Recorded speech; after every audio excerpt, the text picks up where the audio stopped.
All right, so we're back. This is Stats260. We're looking at review 3, and this is page 4. So let's look at number 15. They give you 20 tanks of gas, the average mileage for each tank from completely full to completely empty. And so find the mean and sample standard deviation. So we pop those into Excel. Remember Excel? And so the mean is 27.21. The standard deviation, the sample is 2.833614. This is n equals 20. We'll find the median. Remember, you put them in order and then average the two middle numbers. That turns out to be 26.7. So that's all stuff from the second chapter, first test that we took. All right, and let's find the range while we're at it. So the range is from 34.4 minus 22.7. It's 11.7. And then if we wanted 5 categories, that would be 2.34. So 11.7 divided by 5 is 2.34.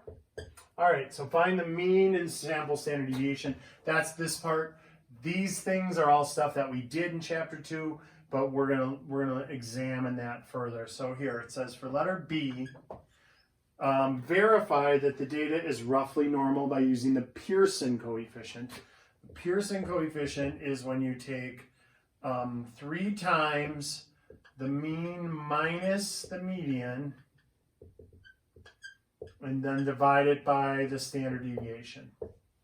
So you take the mean minus the median, and then divide it by the standard deviation, and then you triple that number. If it's between -1 and 1, it's close to normal. If it exceeds 1 or exceeds -1, it's not close to normal.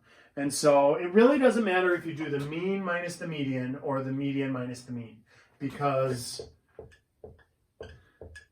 we need it to be between -1 and 1. The closer to 0, basically, the better it is to normal. The farther from 0, the worse. So if it is bigger than 1 or less than -1, it's not normal, all right? So that's called the Pearson coefficient.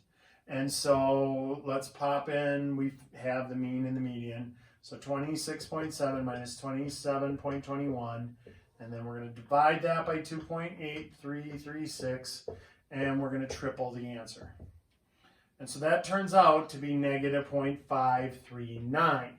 That does fall in between -1 and 1, so we consider it to be close to normal. All right. So that is close to normal. And then it says use histogram using the 5 classes, So that's why I did this 11.7, the range divided by 5. So we would go by 3, basically. And we'll do that. Again, there's not likely going to be time, so you won't have to do this. I'm just trying to explain why we learned about histograms and how it applies to what we're doing now.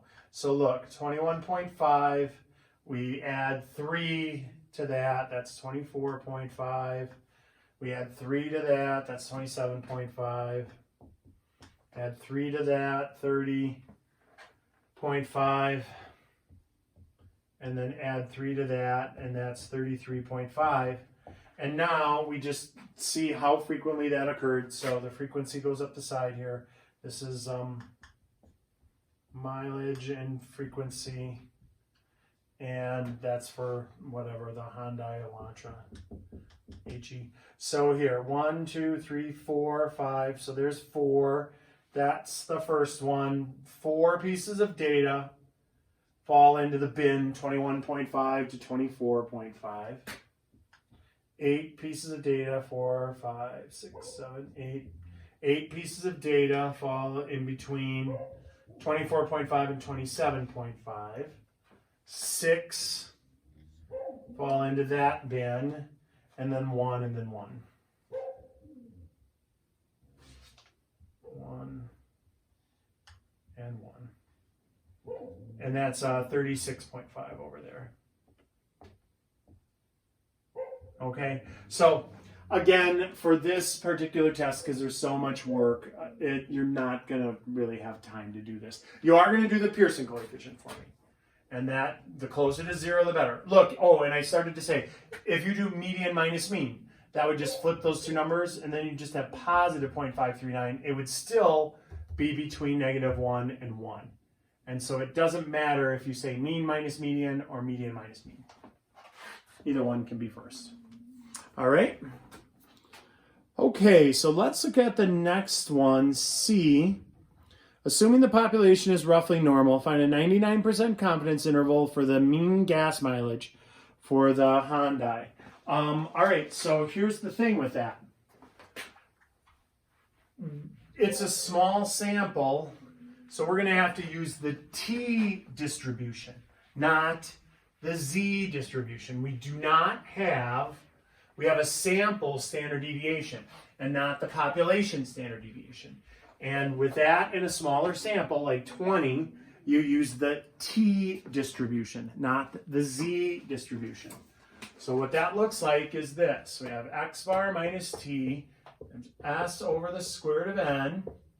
It's less than mu, which is less than x bar plus T times S, the standard deviation, divided by the square root of N. So that is how we're going to do this one. We know 27.21. This is letter C. This is 15C. Okay. So we know 27.21. We look up the T-score for this one, and that's going to be 19 degrees of freedom. So 99% confidence interval with 19 degrees of freedom.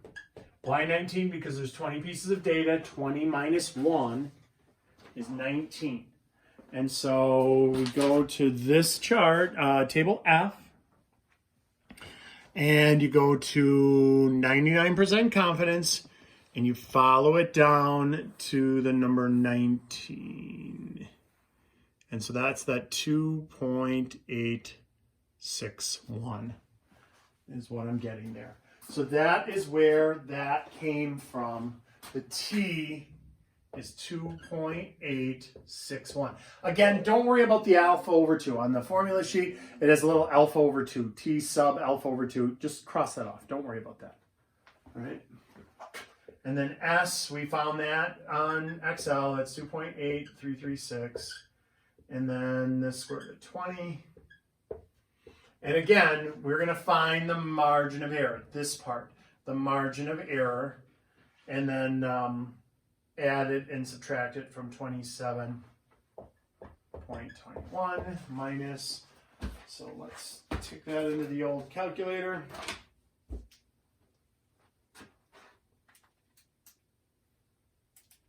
Um, 2.861 times 0.8336 divided by the square root 20.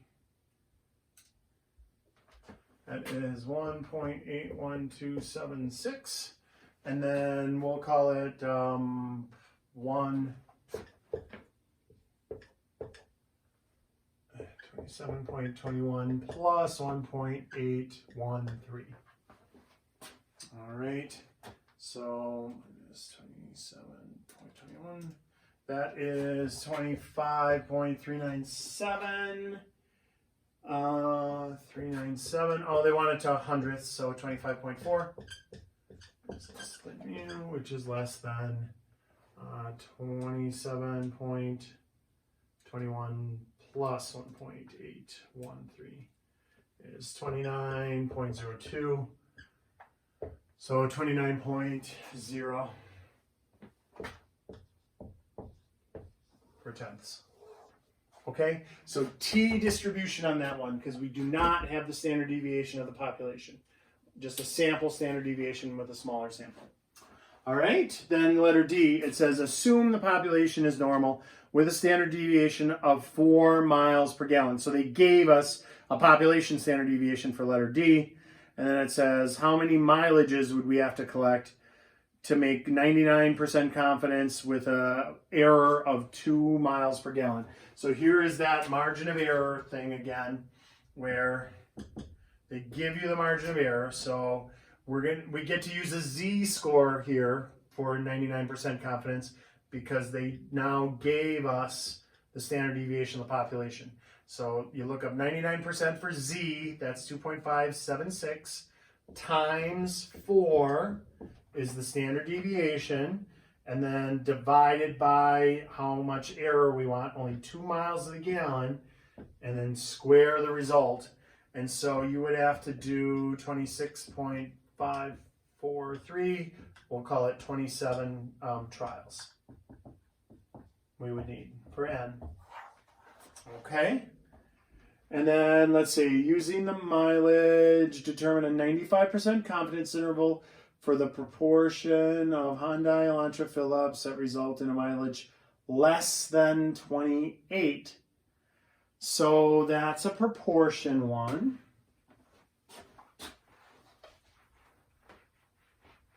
Let's do the proportion one.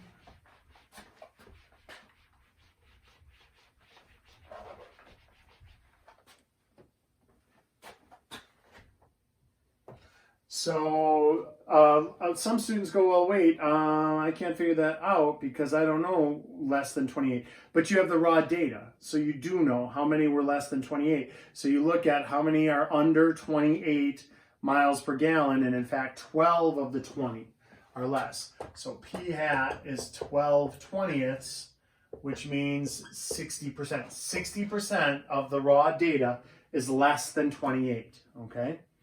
And so that's p hat. Q hat then is 1 minus 0.6, which is 0.4. And then they want 95%. So we get to use z-scores here. So 0.6 minus 1.960 times the square root of 0.6 times 0.4 divided by 20. And that's our margin of error. That's less than p, which is less than p hat plus the margin of error. Okay? So we find that margin of error and subtract it from 0.6 and add it to 0.6. You end up with 0.3853 is less than p, is less than 0.8147. All right? And now a sample of 25 novels has a standard deviation of 9 pages. Find 95% confidence for the standard deviation. Okay. So let's look up this one, 16. We have n is equal to 25. So degrees of freedom is equal to 24. Okay.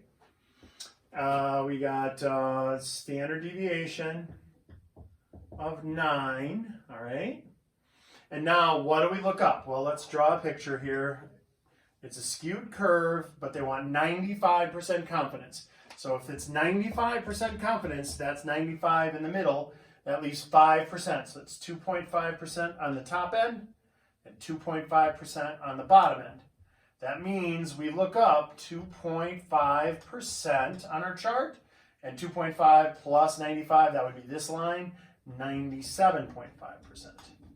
So we're looking up 2.5 and 97.5 to find 95% confidence.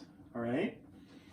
So now it's the square root of 24 times 9 squared divided by this, 0.364, which we look up on the chart. I'll show you how to find that. And this, 24 times 9 squared again, but it's divided by 12.401. So where did I get that and where did I get that? I looked up 2.5% and I looked up 97.5%, which is uber confusing because we're actually finding a 95% confidence interval. But if you go to the chi-square, you look up 97.5 and you follow that down to 24. So 24, 97.5, that is the 12.401. That's on the right side over there, okay? And then on this one, we also look up 2.5%, so 0.025, that's on the top. You follow that down to 24. That's where we got the 39.364. That's over on the left side. And so those are very, very confusing because you don't get to look up 95 and 5. I was confused myself when I explained it the first time on the video there. It's super easy to, fall into that trap. So you got a chi-square. Just remember, chi-square is a totally different animal. All right? And so when we do these divisions and multiplications, we get 49.3852. That's the square root of it. And then 0.028. And so our 95% confidence interval here, 156.7616. And that is 12.52. Okay, so those are tough. When you're doing the chi-square ones, those are tough. All right. Okay, that is review 3, page 4.